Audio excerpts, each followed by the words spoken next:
Darling one, you were born from the sweetest love, cast from the fires of creation, burning bright into the making of your perfect constellations. Head high, my love, never let them diminish you. Stand tall in the power of your love. Break open to the thousands come before you, written in your heart with holy blood. Keep going, my love. Hold tight to the scripture of your inheritance, your dreams born from ancient stone. Weave your magic star of wisdom, breathing life into hollow bones. Courage, my love. Place pain upon your sacred altars. Grow seeds where life has become hopeless. Lend hands to those who fall and falter. Let love be life's greatest opus.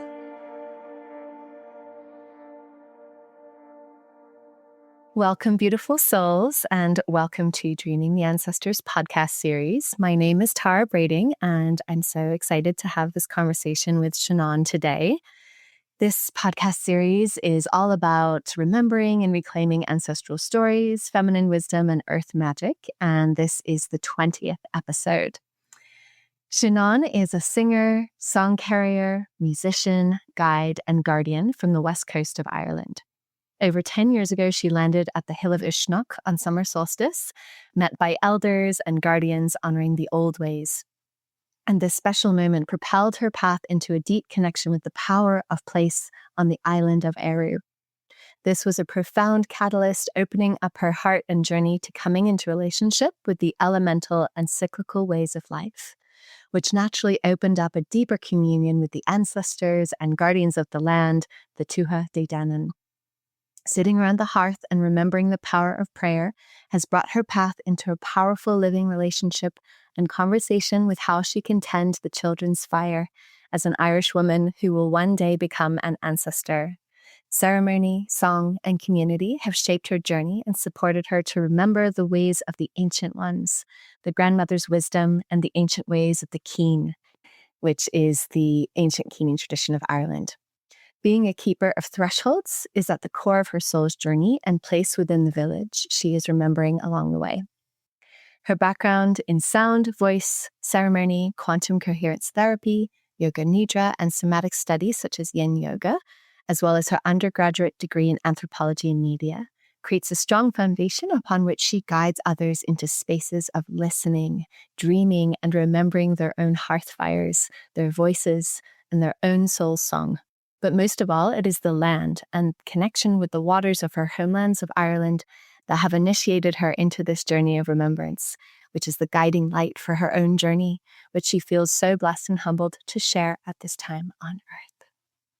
Shannon, I absolutely love your bio. It gives such a beautiful sense of who you are. Welcome, welcome, welcome to the podcast. Thank you for being here and inviting you just to say a quick hello to everyone listening. Oh, gur míle maith agat, Tara. Agus, just feeling blessed to be here by the fire and to be having this cora together once again, heart to heart, by the hearth. So, míle buíochas as an cora agus as an deis a bheith ann le chéile. Míle buíochas, Makara. Thank you.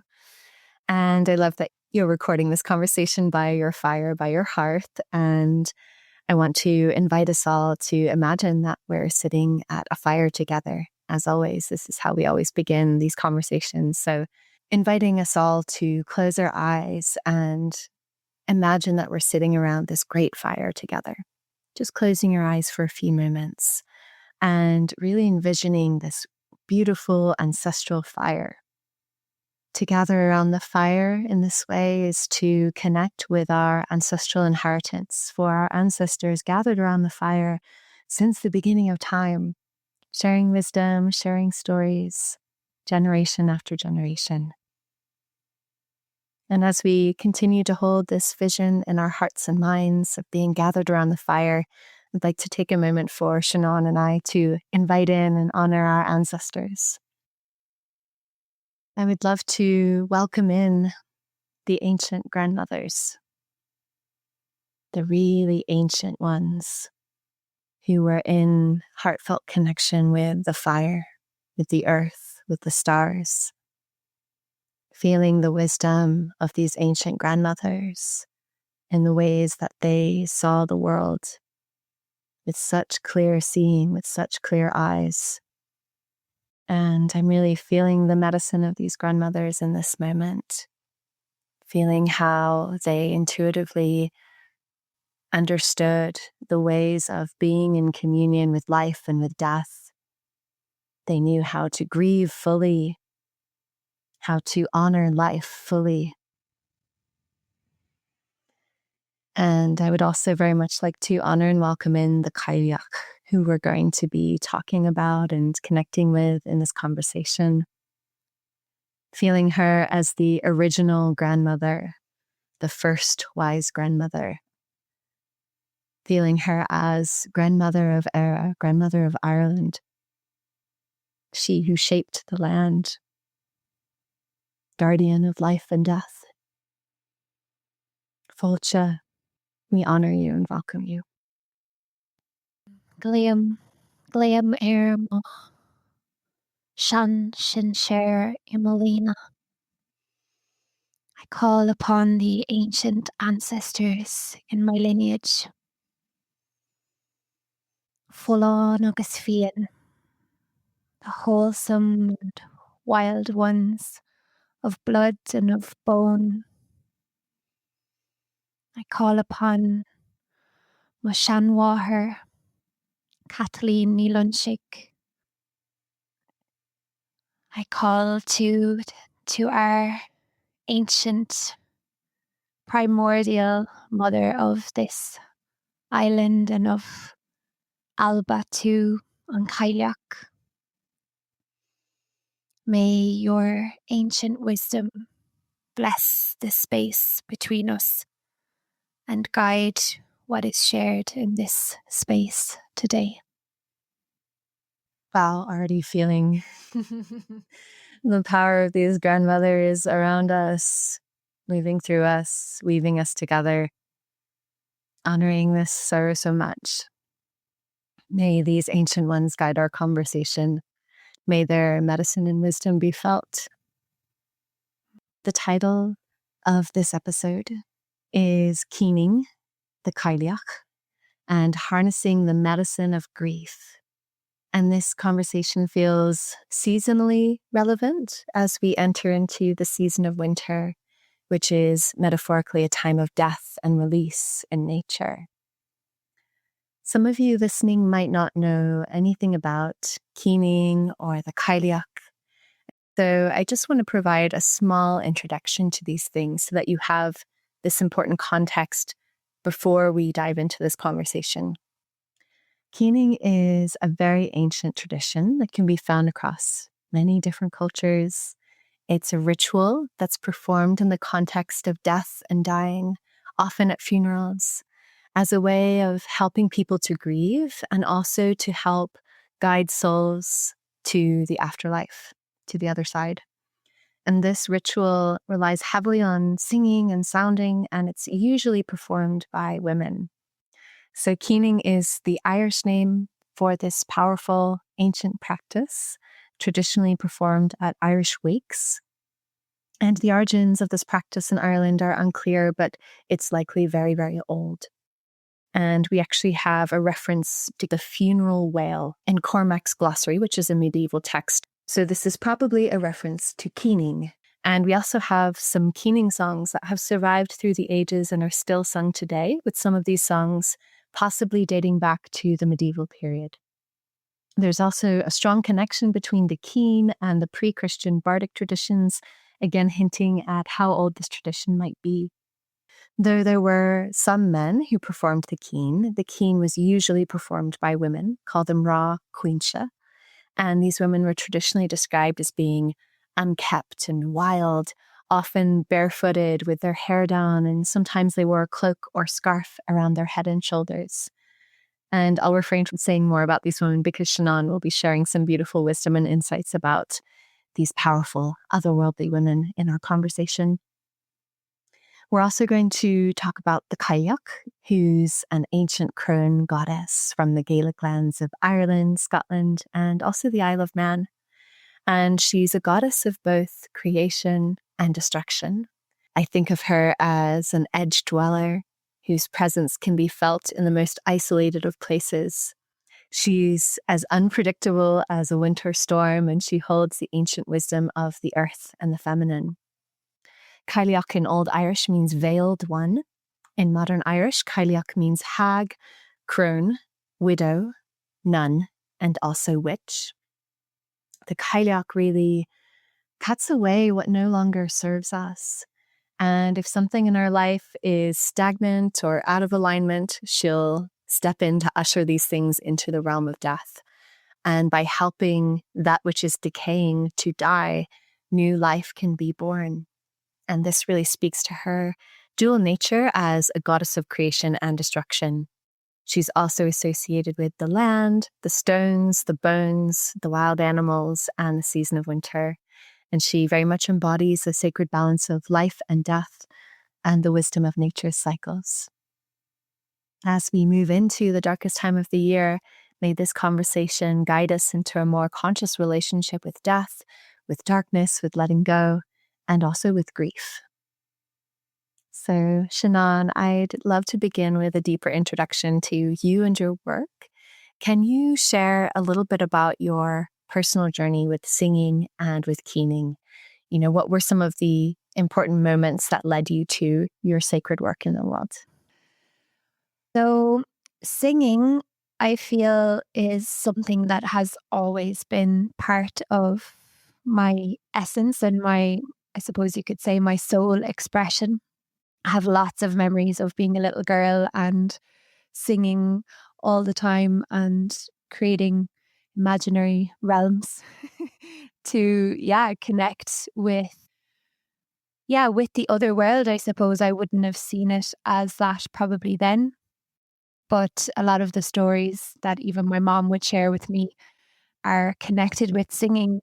And as I grew and moved through quite strong initiations as a young girl and young woman, young maiden, I became, I suppose you could say, like an internal cave dweller within my own being, in that I just went very much so into my shell, and a lot of the expression was moving through more in the poetic and in the reflection, and I suppose what I would now know to be an early descent, and what I suppose is often known as deep initiatory experiences that I was having very young in my life. So within that, the Caoine was very strong for me. Like, even I have memories of keening, as in the lament that you spoke to.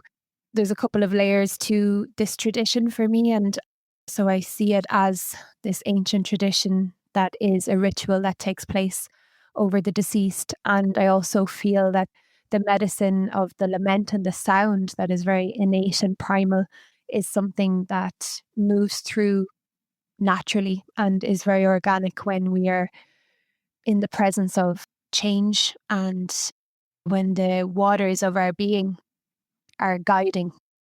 So I remember this chapter of being a young woman and being very quiet. And then around the time of what you spoke to in the introduction, when I was at the Hill of Ushnock, I emerged back into singing in the way of my soul's essence and expression. So upon rekindling that connection, I was blessed with receiving a song. And then that was really the beginning of the journey for me of becoming a song carrier, which, for those who may not know, is someone who carries songs. So it's carrying songs from the tradition or carrying songs from other singers or song carriers, songwriters. But it also means that you are a channel and a vessel for songs to be birthed through. And so often for me, the way that takes shape is being at a well, being in the river, and a melody and a message. Could be in a form of a poem first, or depends. Sometimes the melody comes first, other times it all just floods in at once. Yeah, for me, that's been a really core part of my own returning to, I suppose, the wholeness of my soul essence and the healing that I have been blessed with, and the homecoming of being guided by these deep time ancestors and ancient ones who are often woven into the songs that I'm gifted.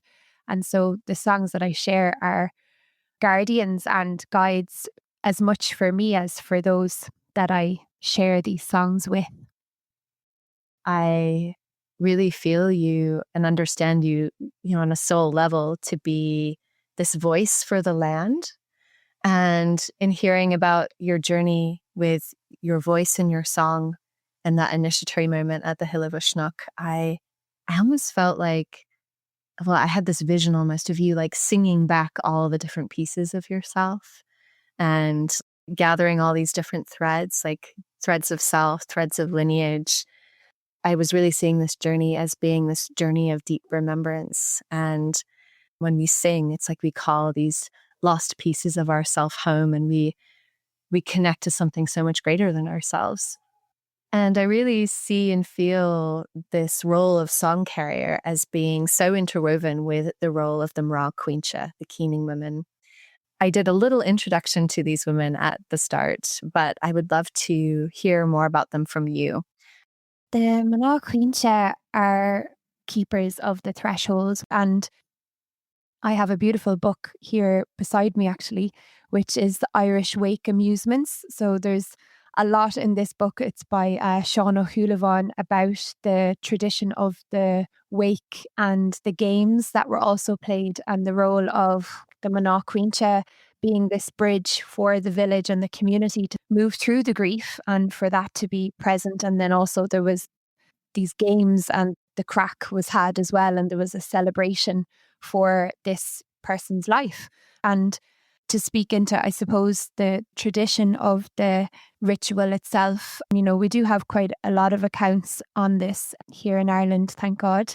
But what we gather is that there was at least usually 3 keening women, usually an older woman and then 2 younger women who would be present in this rite of passage. And everyone in the community was blessed with this rite of passage. It wasn't something of, hierarchy or privilege, or that only certain people received the ritual, because it was very much so accessible to everyone. So the 3 parts of the Irish Caoine, first part is the salutation, which is the invocation of the spirit. So that would be the opening, and then they would move into what is known as the Derg. So this was a verse about the deceased. And here is when everyone that was present would have their moment to share what was on their heart, or maybe they had, a falling out with the soul who is just crossing over. And so everything that needed to be shared and released, I suppose you could say, was offered in that moment, which feels really beautiful as well. And then the third part is the gall, which is the cry or the improvised chanting, which the core essence of is the ohon, ohon, ohon. And that would be repeated. And as you shared, there were so many songs and particular dirges and laments, and often particular pieces were created for the souls who had crossed over as well. So, so beautiful. And I love that you spoke to the fact that these keening rituals were for everyone. It was very much a folk tradition. It belonged in the hands of the people. Yeah, something that I find so interesting about the ritual is that there was a sense of, what you call crack, fun. Like there was often games, and there was this sense of like celebration for the life, right? And as far as I understand, these games and this kind of this fun would have happened for almost all funerals, except if the person was very, very young and it was like a deep like tragedy in the community. That's something that I heard recently. And I was like, oh, that makes a lot of sense. Yeah. If it was something like the person died far too young, like way before their time, then there may not have been that sense of fun. But for everyone else, there is this sense of, yeah, the crack, the fun, the games. And so I love that you spoke to that. Thank you. And I was really having that vision of the three keening women and the older woman and the two younger women, and together they would have created this incredible cacophony of sound that would have encapsulated the dead person and helped the soul to transition. And as far as I understand too, it's like they weren't always harmonizing with each other. Sometimes it would have been very sort of chaotic and very improvised and, you know, interwoven with those more traditional songs or composition pieces. So yeah, it's such a fascinating, such a beautiful tradition. And I think it would be helpful for people to understand too, this is an ancient tradition, but they've become less and less present over time. And so I would love to hear a little bit about that. Like, how did that happen? How did this really powerful and important tradition decline? And what's the state of it now? What we know of is that, the Catholic Church was a huge imprint in, I suppose, this tradition, in that it was wildly seen to be, for the most part, from what I gather in what I've read, unacceptable to most priests, and to the clergy and parishes were not pleased with this idea of women being part of the ceremony. And so the priest were actually not welcoming that part of the rite of passage in the funeral, and in a way of, I suppose, what would be seen as choosing to take power over these pre-Christian ways of being. So that was a big part of the history, I suppose. I think when I feel into it as well, in terms of An Tuchras Mór, or, what now would be often more spoken to, what was once known as the Great Famine, but now is much more seen as the genocide that took place here on this land. Yeah, that there was just also immense amounts of grief in that time. And I feel there was a great loss to our culture and tradition around that time, because a lot of those tradition bearers and wisdom keepers were no longer present in these places, and it wiped out a lot of our villages. And just, the timing then of the Roman Catholic Church and what happened with England. And yeah, so there's like a lot of layers to it, I suppose. And from what I've heard through the likes of Mary McLaughlin, who would be a woman who has, undergone immense amounts of research around the Caoine, there are still places where it continued, I suppose, no more than our own Changa, our own language being spoken in particular parts of the island, even when it wasn't allowed or welcome. It still did continue, but in ways that it was very hidden, and it wasn't something that would be known widely. It would be very much so happening, I suppose, in secret, really, which I feel, for me as a woman now, tuning into, the ritual of the Caoine that I just spoke to, and the piece particularly of the Derg, and this expression around the one who has passed. It's like the element of keeping something like this in secret shrouds it in shame in a way, and shrouds it in, even in the introduction that you gave of the narrative that these women were unkempt and that they were wild and feral. It's like, well, who said that? Like, whose history is that? And like, for me, I struggle with that word. Even at school, I would say daydreamed for most of my history classes, because I just felt what I know now as a deep dissonance with everything I was hearing within that. I'm not saying that it's all invalid or not true, but I would encourage in my own being a deep discernment with that which we read in the books and that which we find in the museums, because I would feel in my own waters that there's a steering towards a narrative held within that actually perpetuates the older paradigm that actually quenched the fire, or tried to, at least, on these ways of being. And so I can definitely feel my own inner fire as I speak to this as a woman. It's like I can feel the dissonance with what apparently is the narrative of what happened, and the sadness that something definitely happened that wasn't loving or wasn't welcoming or embracing, and that perhaps it would feel in some ways didn't need to happen, but something happened, and now we're here, and we're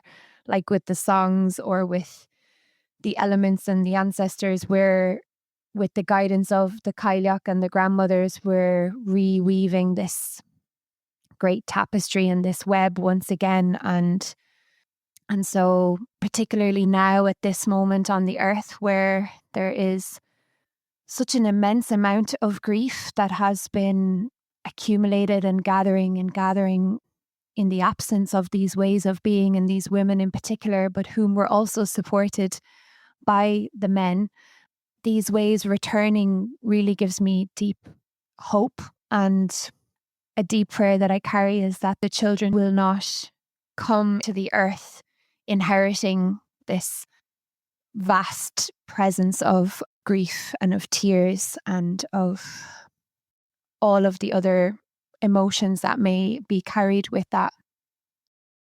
I got full body chills when you said that when these traditions went into secret, that they became shrouded in shame. Like I got full body chills because it inherently sort of indicates that people are doing something wrong, right? Because they're doing it in secret. And these women it was almost like they were seen as threatening by the Catholic Church, right? Because of the power they carried. And then they got labeled as things like unkempt and wild and what have you. And I feel like you and I and, people listening would maybe hear that and go, oh, that's like something desirable and endearing about them and powerful about them. But when they were labeled that way, it was more of a derogatory thing, right? So understanding that is so important. Like we're reclaiming that wildness, that wild feminine and that powerful feminine in this time. But when these traditions were being desecrated, really, these terms were not endearing at all. They were really a way of outcasting these women and making them wrong. So thank you for speaking to that. And that really moved me as well. As far as I understand, there are still some places in Ireland that do the traditional caoine, in the Gaeltacht specifically. But again, it's like very within small communities, and it maybe isn't secret, but it's very within a very closed community, right? So yeah, I think it feels so powerful and important that women like you and Mary, I love that you mentioned Mary. She's been on the podcast as well. She's one of my mentors and I love her dearly. It's so beautiful and important that women like you are really reviving this tradition and bringing it out of that shame and that secrecy, because really this is such a vital and important part of Ireland's tradition. And I feel the layers of why it was lost. There's grief in that. Like we need to keen for that, right? Yeah. And to really grieve for all of the different reasons why traditions like this were lost. And as far as I understand, these traditions were very rooted in rural Ireland specifically, and those were the areas that tended to be most impacted by the genocide and what have you. So it makes sense that that was such a pivotal moment in terms of all of our folk traditions, right? Our ancestral traditions, but around the caoine specifically for this conversation. So thank you for all that you shared. And I'm just feeling it so deeply, and I'm feeling your fire and honoring it so much. I know that you've done some really powerful caoining rituals at some of our sacred ancient sites in Ireland. And I would really love to hear about what it's like to caoine and sing with the land in this way. What do these rituals awaken and give voice to and heal? Well, I feel that, it's like harking back to just what we were speaking to earlier and in attuning to us having this conversation, what's very alive for me is that grief is a primordial ancient energy. For me, the power of ritual is really about creating that container and that sacred vessel to hold that which is really precious to us and that which we maybe have hidden and pushed down and buried. I feel for me and my own generation, I know with my kin that there is such a deep ripeness in my generation who have it's like burst through the veil, just like ready to meet that which has been buried. Keening ritual and ceremony on the land. I feel it's really very organic and it's very natural. And I really would love to just, suppose, present that in that it's about going to these places with a calling and in a way of reverence and of reciprocity and bringing offerings and setting aside this time, which is the way we can really drop into the deep time ancestors and into the land and into what lives in our own lands, what we carry in our own waters through the sound and through the listening and through being held by one another. It just comes, it has its own wisdom and intelligence. And for me, my really, I suppose, strong rooted moment of returning in the way of fitcha fuacha, as we say in Irish, interwoven with the Caoine, was in the kingdom down in Kerry, which is, one of the most mystical, magical places on this island, full of ancient stones. And it's like, there's no doubt the Cailleach was stomping around there back in her day and still very much so is. But yeah, going there and being amongst women, feeling and living with this deep emotional presence in their lives, like watery, crying naturally and being the one who moves the grief through the tears, through the grandmother's tears, was just such a homecoming and such a liberation for me, having been always in this way of being and just feeling like this is part of who I am, and this is not just part of who I am, but this is part of who we are, and this is something powerful that we can bring to our communities, that we can bring to our families, and that and that there's nothing wrong with us, that we feel this so deeply, or that we are so moved by the earth and by the land and by what we feel in our own bodies, our own wounds, our own hearts.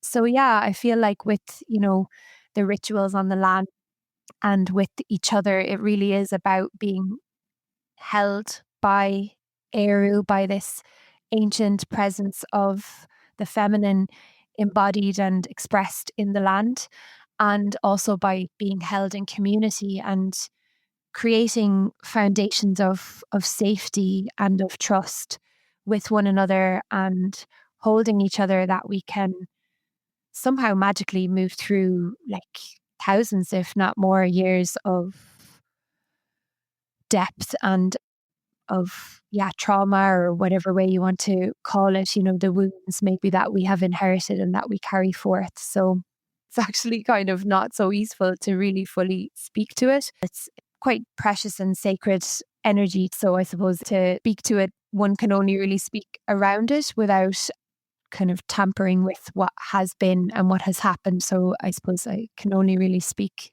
around it rather than to any particular examples, just to honour and protect, I suppose, the nature of the ceremony and those that I've journeyed with. But yeah, what I would say is that it's just really deeply liberating and a blessing to be here at this time and to be able to be held in these ways and to hold others as well.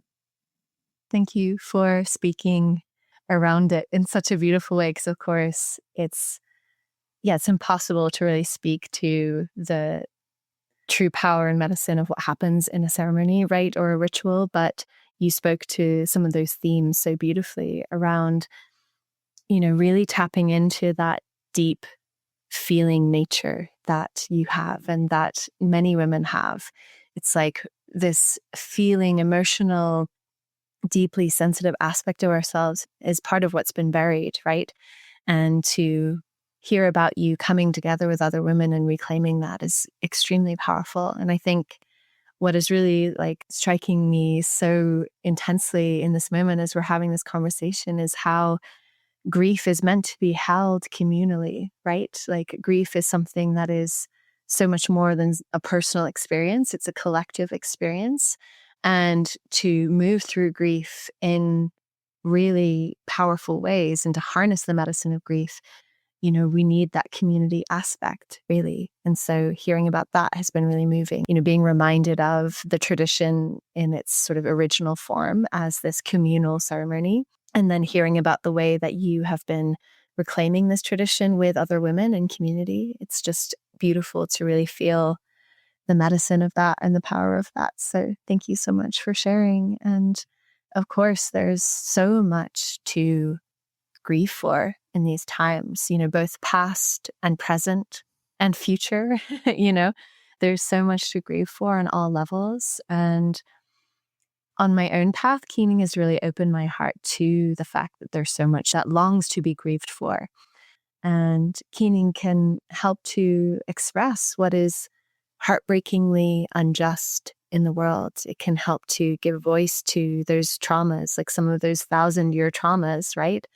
We can really channel the grief of the lineage too in this way. And it expresses grief in a way that words never could. And with all that we're grieving for in these times as a collective, I'm curious to ask you, what are you grieving for most at the moment? In the woman that I am, I feel I live with grief and have done my whole life. I do feel the immensity of what we're moving through at this time. And I also feel that part of the medicine that I carry is about being with it and having been with it for my whole life. Yeah, in a way that I feel like rising into a moment of depth of holding, and it's like all of what I have been initiated into in my own life, in my own lineage, has been preparing me to hold others at this time. And here in Ireland, I'm witnessing so much in my own self and in those that I love and those that are really stepping forth and being a voice for the harrowing acts of what's happening across the earth, but particularly in Gaza and in Sudan and in so many of these lands. And what I recognize within that is that it feels like it's a huge churning for us as a people.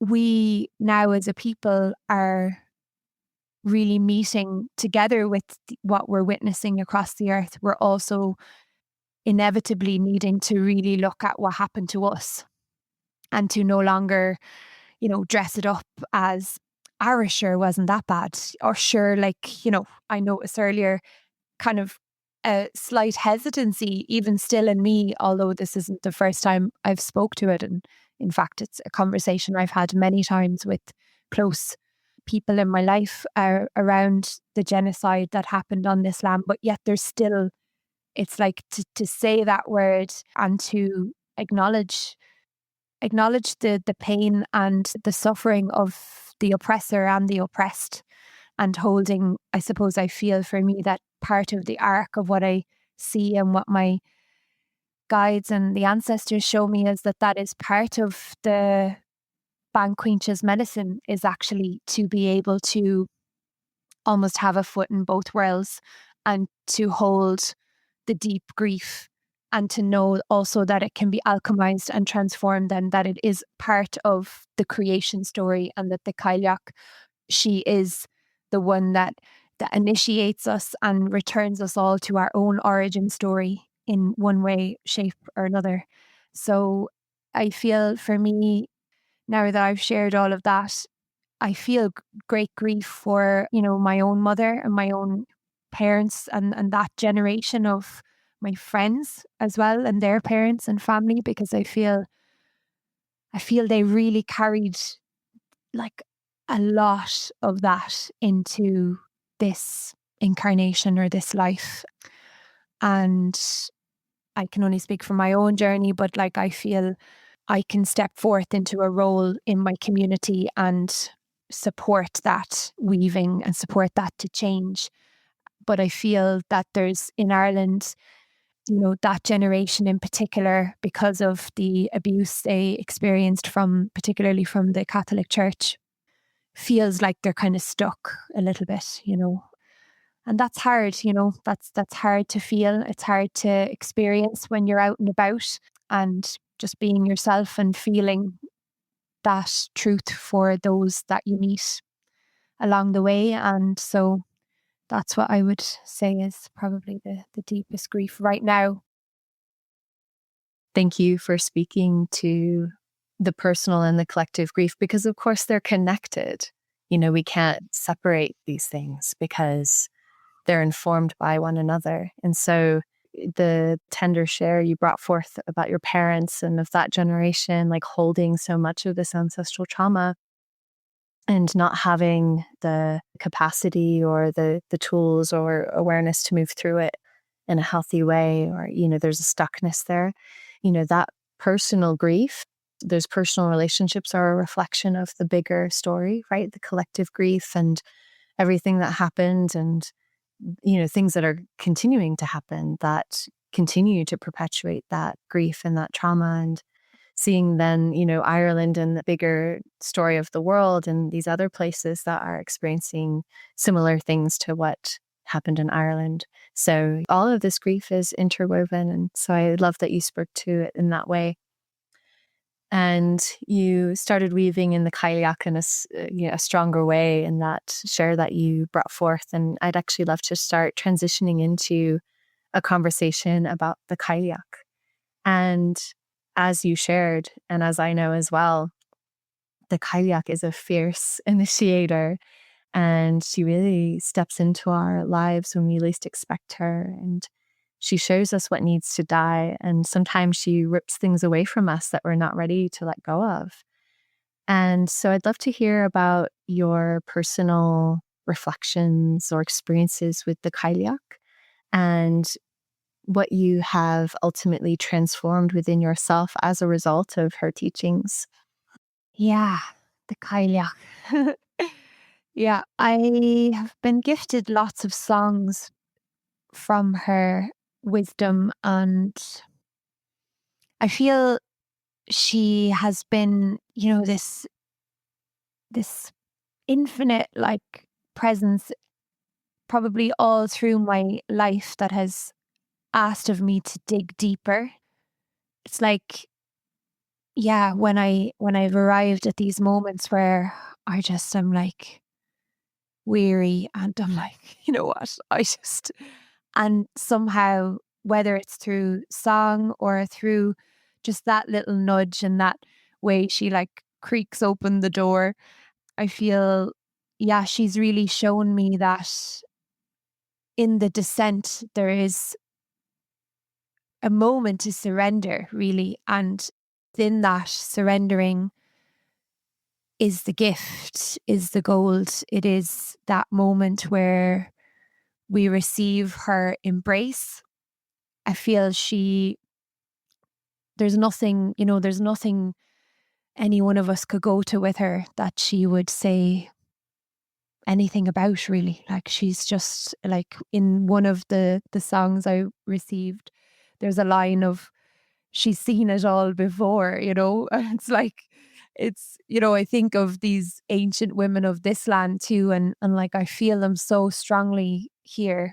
I feel in more recent years, as I've opened more up to this presence of the Banfiasas in my own lineage, but in the land, and like even in those quiet ways and in what we spoke to of, the things that were kept in secret in this land, but so many speak to about how the magic never left Ireland and how it's still so present and felt. And I feel that so many of us know that our grandmothers carried that, whether that was in the quietest ways ever, but like they all knew, they were all knowing ones. And I feel like, there's a woman, Jane Brightson, I have her book here. She very kindly and generously gifted me her oracle deck last year, and she speaks to, in this book, about, Veru and Evelyn and, and there's really this message of like all the Cailleachs that are across the land, and that, it's not actually just one being, because she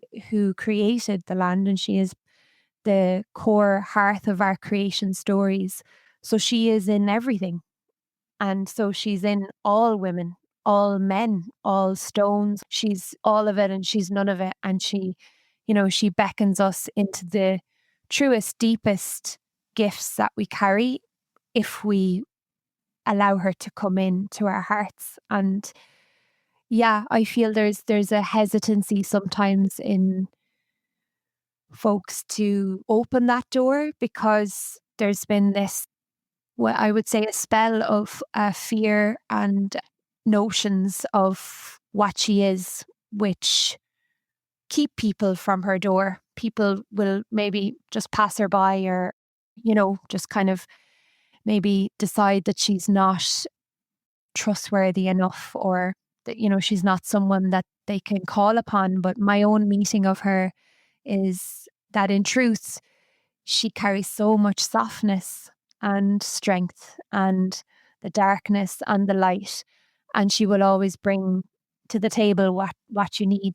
And she can be soft as well if we ask her to be. We do have, and I know your work speaks a lot to this, Tara, of like our own sovereignty within how we relate to these beings, and I feel that's an important message to bring in, of like, we can ask of them to support us in the ways that we're ready. And whilst I'm aware a lot of my own journey and stories are quite deep dives, and that's a big part of my journey here at this time, but it doesn't always need to be, and it can be in the most simple, gentle ways that we can honour the Cailleach, like maybe going to Sliabh na Ceallaigh of a Sunday and beginning at the well and having a little blessing with the water, and maybe a song, but maybe not. Maybe that's a bit of an edge, and that's okay. But, walking up the hill with your family or your friends, and just allowing her in the wind to move through you, and to spend some time with the stones, and to just appreciate her. And yeah, lastly, I'll just say that my main message from that song she gifted me, The Wise One, because I used to only really sing her songs at this time, this threshold, of Samhain. And she let me know in a couple of different ways that she likes to be honoured all year round. And and like we all do, but I feel there's something in that, not just about the Cailleach, but if, those who are listening want to sit into that and see how that might take shape. But it's like, how can we honour what she carries, and how can we honour what is grieving within us, and what is maybe dying, and what is being birthed, because both are interwoven. And that is what it means to be a keeper of the thresholds, is that you're a keeper of life and death. And so it's not all about the darkness. It's about how, when we clear away what is ready to die, then we have space for what we can give birth to. Yeah, just remembering this aspect of her that is death, but also life, destruction, but also creation. And I think sometimes people get a bit scared of her because of the death and the destruction, but they forget that there's also the rebirth, there's also the creation. And yeah, and also I'm reminded too, Mary McLaughlin shared with me that the Mná Chaointe were also often midwives of their community. And so that feels like an important, like you said, it's an important understanding that these women are keepers of the threshold, which is a beautiful way of expressing that, of both life and death. And the Cailleach embodies that as well. And the Cailleach has really deep teachings, as you said, and she can be very fierce, but she can also be very soft, and that loving grandmother that we all need. And so thank you for speaking to that multi-dimensionality of her, because she is deep, and she is wide, and she is vast, and she can hold all of this and all of us. And I really felt that in your share. So thank you. I have one last question for you. As we enter the season of winter, How can people listening create an intentional relationship with death, with darkness, with grief, with letting go, and maybe even the Cailleach herself? Beautiful question. I feel one of the most beautiful practices that I often share is about going on a imrama, which is like an ancient Irish word for like a journey, or like it's like a voyage out into nature. And I feel that this time of year, as so much of the trees are giving their leaves back to the earth, and the trees and nature itself is drawing in its energy now, and it's bringing all of that beautiful essence and energy and blessings from this cycle inwards. And so for me, it's about mirroring that journey in my own way, and but going out and reaching out to the trees and going on this imrama into nature can really support me to see which trees are really calling me and what elements would like to maybe create and curate my home space and the altar that I then pray with and connect with the ancestors through. So I feel like, yeah, connecting with our own landscape and the place where we are held and that holds us, and maybe that's your ancestral lands, or maybe it's the land where you dwell. And yeah, I feel that there's so much of, firstly, reaching out to invoke or welcome that support from our kin in the way of the trees or in the way of the waters that flow, and to come home then and create a beautiful altar and an honoring of the ancestors, and building it with that support and strength of the ecosystem that holds us.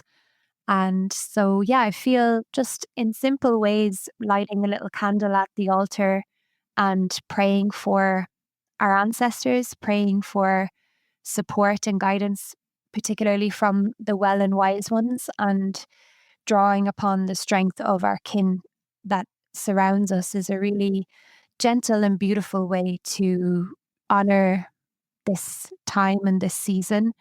And if, I suppose, people feel more deeply called to move into being with their grief and being with the death in the different ways, and really journeying with the Cailleach, I would encourage reaching out for support from like other human beings within that, whether that's within your present friendship circles, like maybe inviting a chat, and a sharing, because it's like it is very present for so many this time, as the days get shorter and the dark comes more naturally into our rhythms, that we can start to feel a lot of different emotions. So sometimes just having a cup of tea and a chat with a friend can be just the remedy. And also within this work, as I suppose we spoke to, it can be very deep. So I would just feel a responsibility, I suppose, to say that if you're walking with quite a lot of grief and feeling that it's a bit overwhelming, then I would encourage to maybe reach out a bit more further afield to ask for support in your community, or yeah, in some other way that you could receive guidance and holding. Thank you, Beth. Beautiful, beautiful suggestions. And this feels like a great moment for you to tell people where they can find you in case people feel called to you and your work in supporting their journeys. Would love to hear where people can find you and anything else that you feel called to share with folks who are listening. It's Tara. It's been so lovely to connect. Yeah, I just want to firstly honor, because I didn't really get a moment earlier, just all the women that I have been walking alongside, including yourself, and particularly the women from the caoine journeys that I've been so blessed to be on, and my guide and a friend, Geraldine Ahern, who has been a real way shower and courageous woman from the kingdom in Kerry, who has stepped forth to initiate women and to create a space, a safe place for women to return to these ways. And also, just to mention, which could be a great resource for those listening too, is the man who I often call the grandfather of grief, Francis Weller, who brings a real particular essence to the work because he is a man as well, I feel. But it's a very rich resource, and it's called The Wild Edge of Sorrow, Rituals of Renewal. So that's a really, I feel like every house could have one, one of those books. So I just want to mention those as good resources to turn to as well. And other than that, I share one-to-one work with those who feel a resonance and deepening in song, and with the somatic essence of the dreamtime spaces. And so that's work that I share rooted in somatics and song and sound and yoga nidra. So you can find me on Instagram is the best place under Shannon Soul Sounds. Thank you, Bev. And I will just give my personal recommendation too, because I've done one of Shannon's one-on-one song containers, and it was so, so beautiful and so enriching. And I just can't recommend her enough. And to finish this podcast episode, Shannon has agreed to share a song with us called Wise Ones, which she created in honor of the Cailleach. And she'll sing this song for us as a way of honoring not just the Cailleach, but all of the wise women and wise ones that we've spoken about and called in during this episode.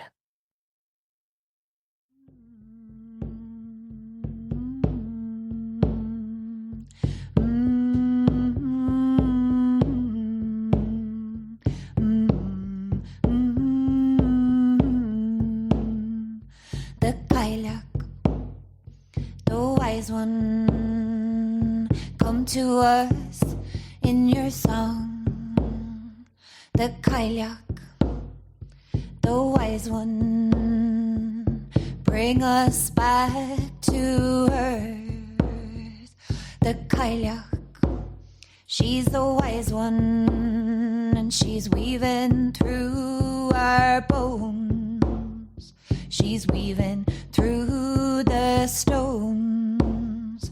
She created the winds. She wishes through the seas. She stands in the mountain looking over you and me. Oh yeah, the Cailleach, the wise one. She's seen it all before.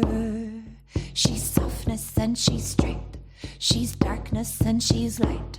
She's withered and she's old and she's grieving through her pores. And yeah, she's angry. Yeah, she's ruthless and she'll do what she has to. The Cailleach, the wise one, weaving through our bones. She's weaving through the stones.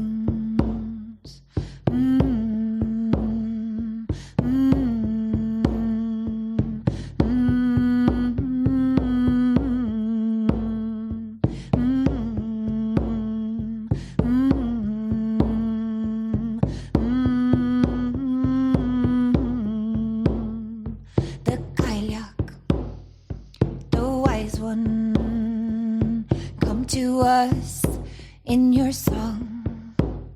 Oh, the Cailleach, she's the wise one, bring us back to earth. Oh, the Cailleach, she's the wise one, and she's weaving through our bones. She's weaving through the stones. She created the winds. She wishes through the sea. She stands in the mountain looking over you and me. Oh yeah, the Cailleach, the wise one. She's seen it all before. She's softness and she's strength. She's darkness and she's light. She's weathered and she's old and she's grieving through her pores. Oh yeah, she's angry. She's ruthless and she'll do what she has to. The Cailleach, the wise one, weaving through your bones.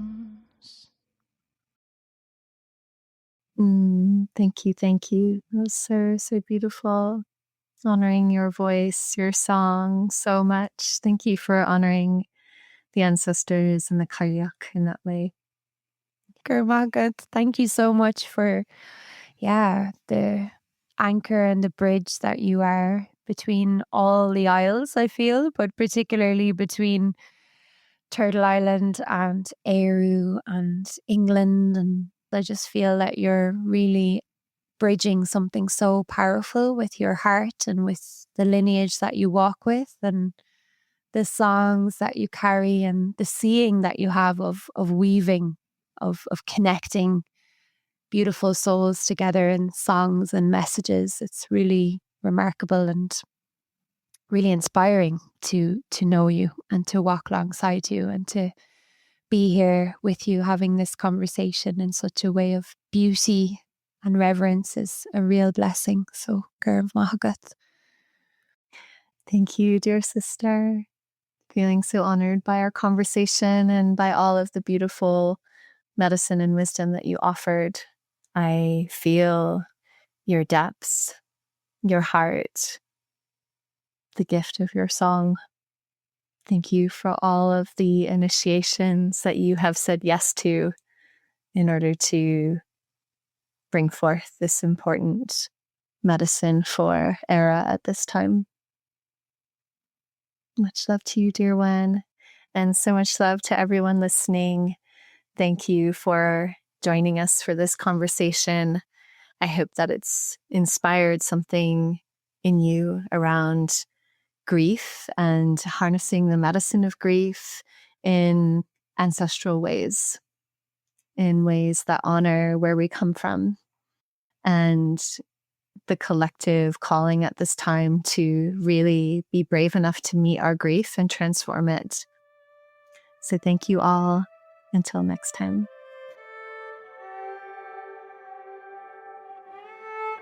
You've been listening to Dreaming the Ancestors with Tara Brading.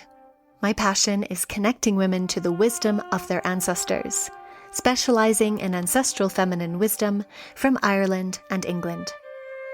If you feel called to connect with your Irish ancestry in an embodied, spiritual, feminine way, I lovingly invite you to sign up for my free reclamation journey, which includes a 90-minute video to connect with your Irish ancestry and ancient heritage. And if you hear the call to connect with your English ancestry, I have a 3-hour introductory workshop called Women of the Wells. You can find these offerings at tara-wild.com/get started. To spell that out, that's TARA-WILD.com/get started.